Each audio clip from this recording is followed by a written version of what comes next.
सगळ्यात प्रथम हा जर घोळ सोडवायचा असेल, जर जो अध्यादेश आपण ह्या वर्षी काढतोय तो ह्या वर्षी पुरता मर्यादित आहे असं सगळ्या विद्यार्थ्यांना जर तो अध्यादेश ज्या वेळेप्रमाणे आहे ते तुम्ही सांगणं गरजेचं आहे. म्हणजे पुढच्या वर्षीसाठी जे विद्यार्थी आहेत ते 11वी पासून अभ्यासाला त्या पद्धतीने सुरुवात करतील. हा एक मुद्दा.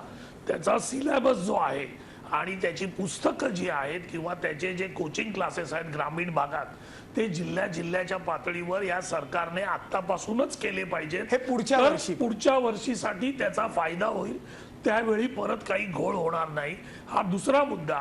आणि तिसरा मुद्दा असा की जी निगेटिव्ह पद्धत आहे त्याच्यामध्ये जे अप्लाइड नॉलेज करावं लागतं त्याचे कोचिंग क्लासेस या सगळ्या महाराष्ट्रामध्ये जिल्हा पातळीपासून सुरू केले पाहिजेत.